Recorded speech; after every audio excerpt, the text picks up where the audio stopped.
Halo teman-teman, senang dapat menjumpai teman-teman dalam acara Youth for Christ. Bersama saya Pendeta Obaja Nathanael dari GKI Wonosobo. Bagaimana kabarnya hari ini? Kiranya teman-teman berbahagia ya. Renungan kita kali ini ditulis oleh Pendeta Budiman. Renungan ini berjudul Siapa Allah Bagimu?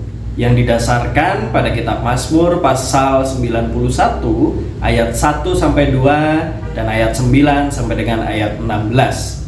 Sebelum kita merenungkan firman Tuhan, mari berdoa. Ya Tuhan, kami mengucap syukur untuk penyertaan Tuhan di sepanjang kehidupan kami. Dan kami bersyukur untuk kesempatan yang Tuhan berikan pada hari ini, sehingga kami dapat membaca firman Tuhan, mendengarkan dan merenungkan firman-Mu. Tolonglah kami Tuhan, agar kami dapat mengerti isi dari firman Tuhan. Dan kiranya firman-Mu dapat menjadi bekal bagi kami untuk menjalani kehidupan. Terima kasih Tuhan. Di dalam nama Tuhan kami Yesus Kristus, kami berdoa. Amin.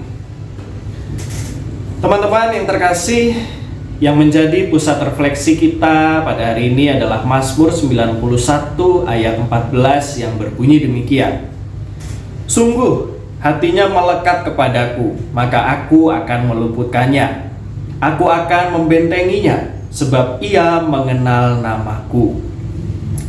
Kaum filsuf Stoa mengatakan bahwa yang ilahi itu apatis dan acuh tak acuh. Kaum filsuf Epikuros merasa bahwa yang ilahi itu tidak tertarik dan tidak peduli. Pemikiran modern melihat Tuhan sebagai kakek tua yang hanya berperan sedikit dalam kehidupan seseorang. Ada yang menganggap Tuhan sebagai sebuah kekuatan kehidupan atau the force, sesuatu yang impersonal dan tidak berhubungan dengan dunia nyata. Ada pula yang memandang Tuhan sebagai pencipta yang canggih, yang setelah menciptakan dunia, lalu membiarkannya berjalan tanpa campur tangannya. Bagaimana kamu memahami Tuhan? Dalam Mazmur 91, Daud memahami dan mengetahui sifat pribadi Allah sebagai tempat perlindungan, kubu pertahanan, Allah yang dipercaya, dan tempat perteduhan.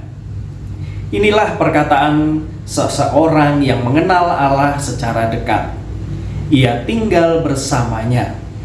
Ia hidup dalam persekutuan yang intens dengannya, memperoleh kekuatan darinya setiap hari. Ia menyelamatkannya. Ia menutupinya. Ia melindunginya. Ia menjaganya. Allah pun menyatakan kembali apa yang akan ia lakukan untuk Daud dalam ayat 14 sampai dengan ayat 16. Perhatikan, ada 8 kata aku akan.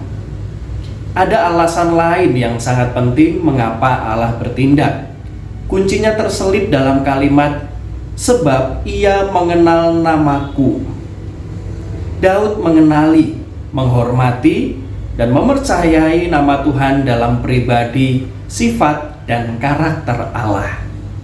Youth, Allah bukanlah sekedar sesuatu kekuatan, tetapi ia adalah suatu pribadi. Sebagai Allah yang hidup, kamu dapat berhubungan dengannya, mengasihinya, serta mengenalnya.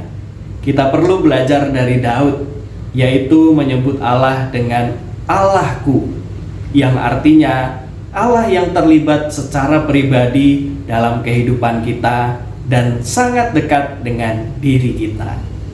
Untuk menutup perenungan kita pada hari ini, mari kita berdoa. Ya Tuhan, ajar kami untuk bisa mengenal Engkau lebih dekat lagi. Ajar kami untuk bisa membangun relasi dengan Tuhan dengan lebih intens lagi, sehingga kami dapat mengerti, memahami rencana Tuhan. Dan tolonglah kami agar kami bisa berserah penuh kepada Tuhan Sang Pemilik kehidupan. Ya Tuhan, kami akan melanjutkan aktivitas kami. Kami juga memohon penyertaan Tuhan, dan kami memohon hikmat dari Tuhan. Terima kasih Tuhan. Di dalam nama Tuhan kami Yesus Kristus, kami berdoa. Amin. Teman-teman yang terkasih, demikian renungan kita hari ini. Jangan lupa like, subscribe, dan bagikan kepada teman-teman yang lain ya. Tuhan Yesus memberkati.